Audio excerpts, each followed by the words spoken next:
Hi everyone, welcome back to my channel. మెత్తలతో curry ఎలా తయారు చేయాలో చూపిస్తున్నానండి. 1/2 కేజీ మెత్తలు తీసుకొని ఇవి తల తోక తీసేసుకొని నీట్గా కట్ చేసుకొని ఇలా క్లీన్ చేసి పెట్టుకోవాలండి. ఇలా ఫ్రీగా ఉన్నాక కళాయిలో 2 గ్లాస్ వాటర్ వేసుకోవాలి. వాటర్ హీట్ అయ్యాక ఈ మెత్తళ్ళు నానబెట్టుకోవటానికి హీట్ వాటర్ అయితే కొంచెం క్లీన్గా అవుతాయండి. మెత్తళ్ళు చూడండి, లైట్ హీట్ అయితే సరిపోయిద్ది.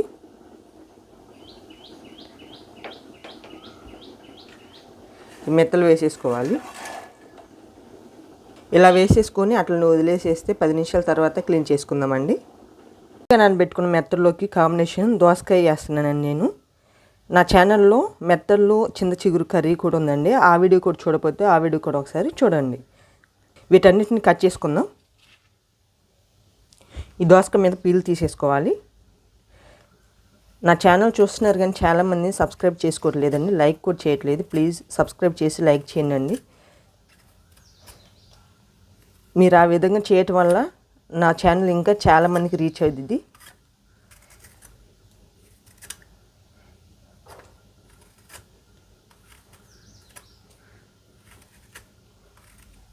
ఈ విధంగా పీల్ తీసేసుకోవాలి.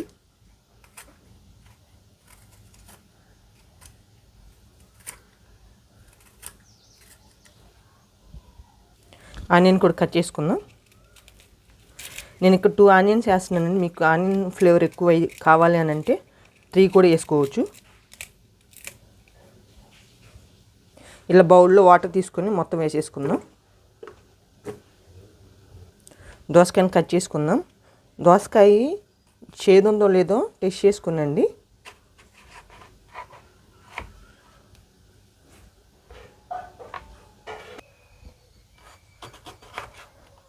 కట్ చేసుకుందాం. మనము ఎంత సన్నగా చాప్ చేసుకుంటే అంత గ్రేవీగా వచ్చిందండి కర్రీ. దోసకాయ వెంటనే మగ్గిపోద్దులే కానీ పెద్ద పెద్ద పీసెస్లు అయితే కొంచెం గ్రేవీ లేకుండా ఉంటుంది. అందుకని ఇట్లా సన్నగా చాప్ చేసుకోండి. ఈ దోసకాయలో గింజలు తీసేస్తున్నానండి. ఒకదానికి ఉంచుకొని ఇంకోటి తీసేస్తున్నాను. కావాలంటే ఉంచేసుకోవచ్చండి. కట్ చేసుకుని వీటన్నిటిని వీటిలో వేసేసుకున్నాం. డేక్షలో వేసేసుకున్నాం. ఆనియన్, టమాటో, గ్రీన్ చిల్లీ కూడా కట్ చేసుకుందాం.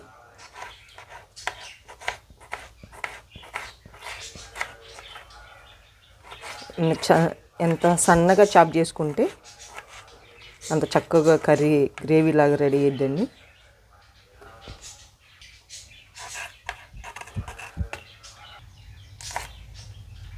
కట్ చేసుకున్న ఆనియన్, టమాటో, గ్రీన్ చిల్లీ కూడా వేసేసుకోవాలి.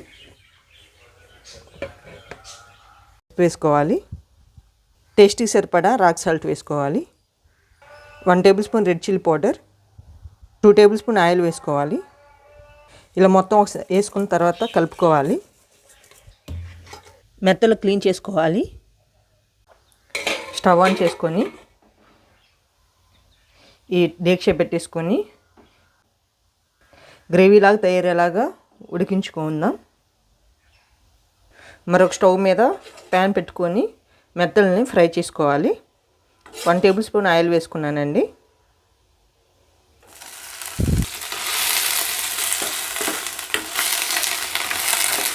ఇలా ఫ్రై చేయటం వల్ల స్మెల్ అనేది లేకుండా ఉంటుందండి కర్రీ.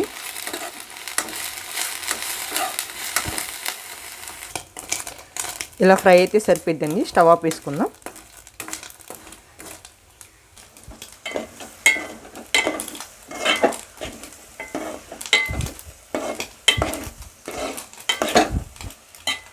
వన్ గ్లాస్ వాటర్ వేసుకోవాలి. వాటర్ వేసుకొని మూత పెట్టేసుకొని మరొక 5 నిమిషాలు ఉడికించుకోవాలి. చూడండి, ఇలా దగ్గర పడ్డాక ముందుగా ఫ్రై చేసుకున్న మెత్తలు వేసుకోవాలి. ఈ మెత్తలు వేసాక ఎక్కువగా తిప్పొద్దండి, లైట్గా తిప్పుకోవాలి.